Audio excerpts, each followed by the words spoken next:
Bismillahirrahmanirrahim. Assalamualaikum warahmatullahi wabarakatuh.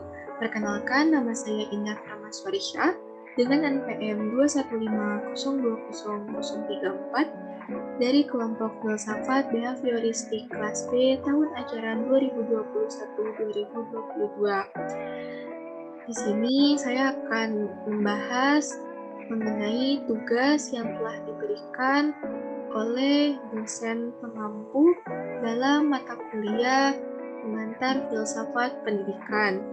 Selanjutnya, adapun peranan individu dari masing-masing anggota kelompok, ada yang bersumber dari narasumber, lalu ada jurnal, lalu terakhir ada e-book.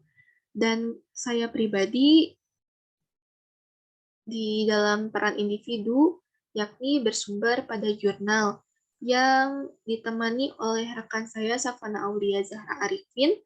Di sini kami berdua memiliki 3 konsep atau 3 acuan yang akan dibahas dalam pembahasan inti.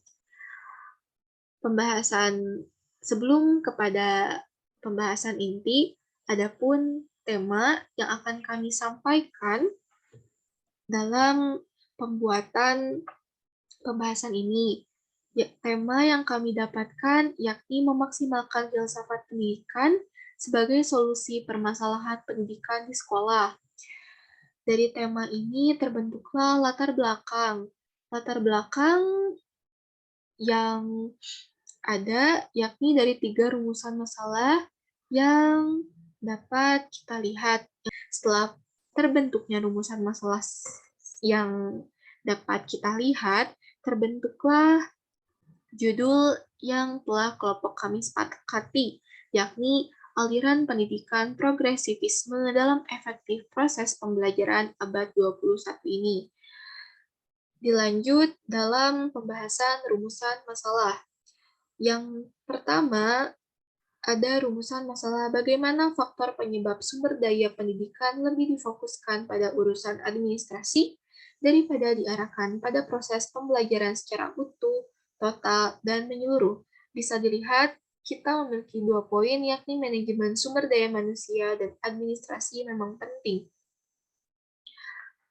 Mari kita bahas satu persatu, dimulai dari manajemen sumber daya manusia. Manajemen sumber daya manusia sendiri merupakan pemanfaatan sejumlah individu secara efisien dan efektif guna digunakan secara maksimal untuk mencapai sebuah tujuan.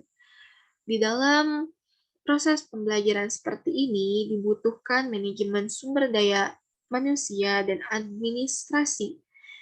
Bila ada kedua atau bila keduanya menjadi suatu kesatuan, bisa dipastikan administrasi dalam pembelajaran akan secara utuh, total, dan menyeluruh. Lalu, di dalam rumusan masalah kedua ada apakah progresivisme dalam pendidikan menekankan pendidikan demokratis dan menghargai berbagai potensi yang dimiliki oleh anak, serta pembelajarannya lebih berpusat pada peserta didik, sedangkan gurunya sebagai fasilitator pembimbing dan pengarahan bagi perkembangan peserta didik.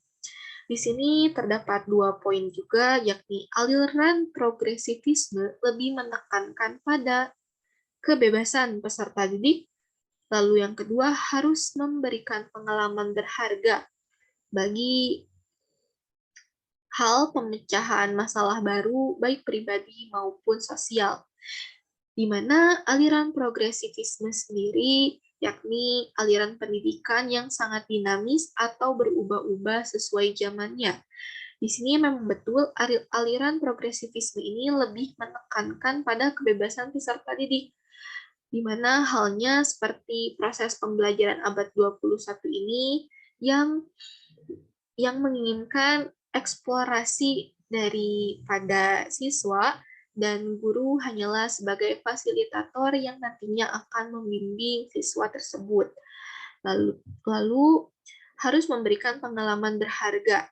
Iya, betul. Di mana bila seorang siswa mengeksplor lalu mempunyai rasa ingin tahu, selanjutnya ia bertanya kepada guru, otomatis akan memberikan dia sebuah pengalaman pribadi seperti apa, yakni pengalaman pribadi dari usaha ia berpikir tentang itu, lalu ada pengalaman untuk memecahkan masalah sosial, di mana dalam hal itu bisa ditanyakan terhadap gurunya, atau ya guru sebagai fasilitator, di mana nanti guru melakukan sharing.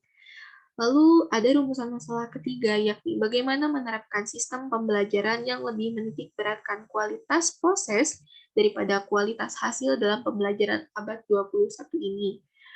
Di sini ada 2 poin juga, yakni keterampilan 4C dan teori belajar behavioristik yang lebih menekankan hasil daripada proses. Di mana keterampilan 4C ini atau kompetensi 4C ini, mohon maaf, ada critical thinking, ada creativity, ada collaboration, dan ada juga communication, di mana masing-masing dari kompetensi ini diharapkan dimiliki oleh siswa pada abad 21 ini. Lalu ada teori belajar behavioristik.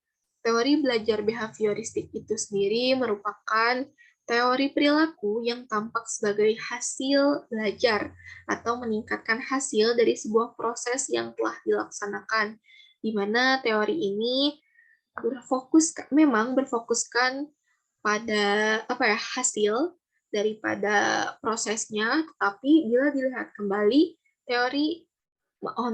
maksud saya teori belajar behavioristik ini lebih menghargai setiap prosesnya, di mana bila kita mencapai suatu hasil, pasti ada saja proses yang kita lalui.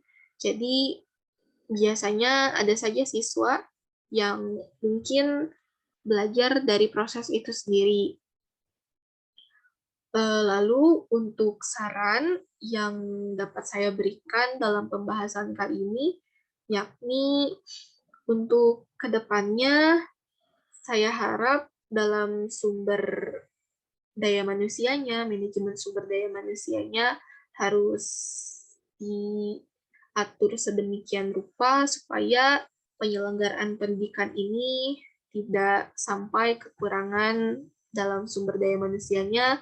Lalu untuk proses pembelajaran, mungkin kita semua, khususnya siswa dan mahasiswa pada abad 21 ini, kita harus mulai belajar untuk menerapkan kompetensi dari 4C yang telah saya sebutkan sebelumnya, dan berkaca terlebih dahulu terhadap apa yang saya baca dalam jurnal, yakni sebenarnya aliran pendidikan progresivisme ini sebetulnya sudah pernah dilakukan oleh Bapak pendidikan kita, yakni Bapak Ki Hajar Dewantara, di mana di dalam masa itu, Bapak Ki Hajar Dewantara itu melakukan suatu proses belajar yang meningkatkan kemampuan berpikir siswanya. Sekian yang dapat saya sampaikan.